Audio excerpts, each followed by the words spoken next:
Hey guys, what's up? So, we're going to do something a little different in this video. I was contacted by the company Gocheer to review one of their brand new airbrushes that is supposed to be a portable airbrush. Now, this box is only about 6 inches long. This thing is surprisingly quite small and compact for what it is. I'm really impressed by it. I'm going to show you guys the airbrush itself, run through a few things, explain some pros and cons, but also explain what you're going to get in the box. So, out of the box you'll get the unit itself, which is a very beautiful rose gold color. I don't know how well the light's going to show it, but you'll have this beautiful sort of rose-ish color. Beautiful sort of rose gold color. And then silver here. You may see some fingerprints where I've used it to test it for the video. You got your color cap that you can unscrew the little top of. Your paint goes there. It's going to be thin. And not a very big opening, but that doesn't really matter. You don't need it to be. You've got your needle chucking nut back here to adjust how far you need to pull your needle back. Your internal mechanisms are pretty much the same. There's your chucking nut. There's your tensioner pulley there. There's your needle itself. There's the trigger assembly. It's all throughout here. But unlike a traditional airbrush, you're going to have to connect this directly to this, because this, just take it off to show you.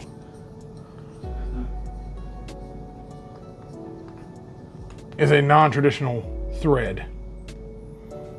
What you're going to need to do is, let me get some light in here for you. There we go. Non-traditional thread, meaning that instead of being able to connect this to a standard airbrush hose or a quick connect, you're going to have to connect it directly to this. That's not a bad thing necessarily. So what you're going to have to do is just connect it to this, and it will seat in place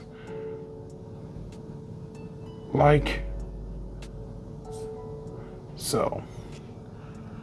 Be careful to not strip out your threads, because these are quite thin threads, but I mean, they seem durable enough. In the box you also get your standard airbrush cleaning supplies and a repack kit, including all your O-rings you'll need, so that's nice. I would keep these in this little baggie, by the way. You'll get 2 different size needles. You'll get a 0.5 and a 0.2, meaning I wonder if what's in there is a 0.3. You'll also get the caps for each of said your O2 cap. As you can see, these are different types of caps. These are more pressure fit caps, where instead of disassembling this entire unit, you just take this out. What this does is this is what locks around your needle. I'll show you that in a second here. There's your 0.5, your thickest and biggest tip that's probably going to give you the most paint output. And you've got your standard options you get with a lot of budget airbrushes, which are a much larger color cup than a huge color cup. And of course these they go on flawlessly. You just unscrew this one and you put this one on. So you can put out a lot more paint and a lot more volume. The reason this would come in handy would be if you're doing a lot of army painting or doing a lot of model car painting. You need to fill this completely up with something. And because this color cup is not necessarily the biggest in the world, but it doesn't need to be if you're doing a lot of miniature work. And of course you got your cap that comes off on those. You put your paint in there. And my only disadvantage I don't like with these types of plastic cups is that they're kind of hard to clean out once you get them on, but hey, that's not this manufacturer's fault. That's just the fault of how these cups are designed. Just gonna put this back in there. But swapping these out is perfect. Now, your tips, I can show you real quick, are like so. There's where your needle is going to be. Here's your tip. Pretty simple, self-explanatory tip. Again, let me get some light here for you. Pretty self-explanatory. I mean, it does exactly what it's supposed to do. There's a little back end of the tip. And you'll just put it on, lock it in place. All in all, very simple, very easy to work with. You also will get a few cleaning brushes, which are nice. Those are nice options. All in all, for about 40 bucks though, which is what this costs, is super impressive for what it is. It's not anything too particularly crazy. It's not trying to be though. It does exactly as it's supposed to. Now, what makes this interesting is the fact that it is a completely rechargeable unit. Charged with USB-C, and you're able to honestly get a lot of use out of it. I found this lasts on a single charge well over 2 days. I've been using this thing habitually for the past like week in all my hobby uses, especially painting miniatures. This thing comes in extremely handy. If you do anything with tabletop, whether it be tabletop RPGs or Gunpla or anything like that, this comes in handy. Here's your on button and your variable speed control. The first button will give you a red light, and that'll be your high setting. Medium, a blue light. Low is a green light. Battery will last the longest here. Then off. You can put out a lot of paint with this too. I've only noticed that when you have it on its high setting and you're sitting here holding it, because you know you would pretty much hold this like you would a pistol grip, obviously. It does get a little bit warm around this collar right here and a little bit warm up here at the top. Again, that's not the fault of the manufacturer. That's just what's going to happen with the way these things are designed. I mean, it has to. This is all pretty much a battery and air compressor, so it's going to get a little warm. But as you hold it, you don't have to push down. Just pull back, and that's what will release your paint. I'm going to go ahead and show you a few things that I did with this to really push this to its limits and see just how good it really could be. Now, for a prime job, this is a pewter miniature that I primed with black primer. It did well. It's very smooth. About what you expect for airbrush primer. You have to thin out your paints and primers quite a bit. You have to get them a little bit less of a consistency than you would normally. Here's a base coat I did using this with Bob the Test Marine. Some of my returning viewers will know that Bob is a brave soldier that goes through all my very strange painting experiments. You serve the Emperor well, Bob. But yeah, it lays down, base coat's fine. No real bad stippling effects. You get a few, but again, that's to be expected from an airbrush where you have just 3 settings for speed. It doesn't need to be perfect. You're going to be putting out paint. You're going to be probably army painting with a lot of this. And the one that impressed me the most, though, was I went ahead and I pumped out quite a bit of varnish using a Reaper miniature as an example. I cranked out quite a bit of varnish onto this model to get a flat finish. And this airbrush held up perfect. It literally did a perfect job for spraying a flat varnish over this model. It did well. In all honesty, this is what I would recommend you buy this airbrush for. It's a fantastic product for miniature hobbying because you're able to get a lot of paint, and as you can see with the other color options you get a lot of options to really army paint or just speed paint your models in general with this. It's gonna last you plenty long enough battery-wise. You don't have to worry about your battery dying anytime soon. The actual durability of this is very nice.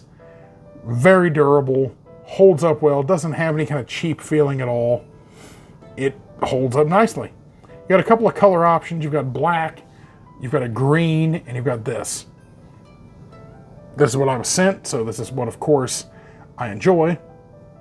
But fantastic product. I do recommend it. If you're a newcomer to a hobby and you really don't feel comfortable using a full airbrush unit, you don't feel comfortable with a compressor or a long hose or a big meaty airbrush, this is a good option. This is also fantastic if you live in an apartment or if you live on your own, or if you share an apartment with people or share a house with people. Because it's not too noisy, it's not going to keep people up at night. You don't have a constant whir of a compressor or the constant shifting of a compressor's air pressure. So you're not going to have that. And you're also going to have one more nice thing with this too. You're going to have long battery life and be able to take this thing with you. That's really what won me over with this. If you go to your local game store and you paint a lot on like Friday nights, or you are going to go hang out with a friend and you need to paint a lot, and you need to get a lot of models painted relatively quickly, this will do it. This will be perfect for it. I put down a piece of towel or something underneath, but obviously because you're gonna have overspray, but this is perfect for army painting, speed painting, pretty much any type of painting where you need something that's compact, easy to work with, easy to clean, and in all honesty, doesn't have a lot of cons that make it hard to use. It's very straightforward. Charge it up fully, I'd give it 12 hours just to be safe. I would test a few things, get used to the feel for it. It's a great airbrush. Of course, you're not gonna be able to change these units out too easily, but who needs to? As long as you maintain that, it should be perfectly fine. Cleaning it out super easy. You can do the standard blowback feature. You can't do the old twisting of the head to block the airflow. It's not going to work. It's a solid head system. So what you can do though is either stick something up over this, because that needle is a sunken in needle. It's hidden for safety reasons. Let's see if it'll show. See if I can get a good shot for you. That needle's pretty much hidden. Don't see the needle sticking out. So that's a good thing. That means you can block off the tip of that, blow a little bit back, dump it out, and do it that way. This thing cleans up nicely too. And of course, the Color Cup having this sort of polished metal feeling on the inside does make it easy to clean up with. A fantastic hobby tool. I do really like that for once we're getting into a scene where these compact airbrushes like this, they feel good in the hands now, they fit good, they're not cumbersome like they used to be. These things used to be extremely hard to work with because you would have, like an air compressor the size of a can of hairspray or spray paint that would be, that tall, and then you would have one of these on top of it and it'd be so top heavy. This thing's just balanced nicely. It doesn't, it's perfect because most of the weight's in the bottom. That's a good thing. As for the bottom, you do have the ability to unscrew the bottom for maintenance mostly. If you need to change the battery, there's the battery. Get access to the circuit boards and things, the speed control, which that's fine. That's what I would want out of a airbrush like this, where I can get in there and swap stuff around, and if I got to change a battery, I can. You probably never will, because this battery life's fantastic, and this thing's definitely not built cheap. This thing is built pretty high quality. This thing, really impressive.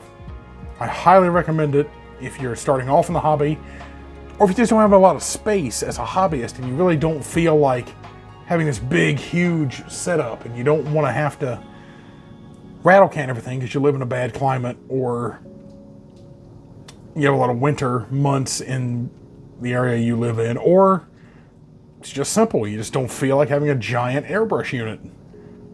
It's perfectly understandable. I'm a guy who's been using this for like 2 weeks straight, and this thing's been fantastic. That's where I've been for the past 2 weeks, by the way. But this thing has been wonderful. I've had no problems with it. Smooth, puts out paint well. You're not going to be able to use it to get, super crazy details on things like pre-shading or, intricate line work like you can a regular airbrush. Obviously not, unless you get, super tiny needle size for this and, find a tip for it, which I'm sure the manufacturer makes. The manufacturer of this is Gocheer, by the way, if you didn't catch it at the start of the video. I'm also going to link it down below as well. But hopefully you guys enjoyed this, and hopefully you guys found this useful. I look forward to seeing you guys again. Come on back. I do this kind of stuff all the time. So if you're curious, yes, you can get out good base coats, good primer coats. Essentially everything you would need to do an airbrush for miniature work specifically, you could do. You can do base coating fine, you can do priming fine, you can do varnishing fine. It's not going to be a problem. You can do some effects fine. Not an issue at all. I would honestly highly recommend this. I've found no real complaints with it, and I've really had no problem working with it. It's been quite wonderful, to be honest. Thanks, guys. I hope you enjoyed this. I'll see you on the next one. And if you liked what you saw, think about subscribing and share this with your friends. Every little bit helps. Thanks, guys. I'll see you in the next one.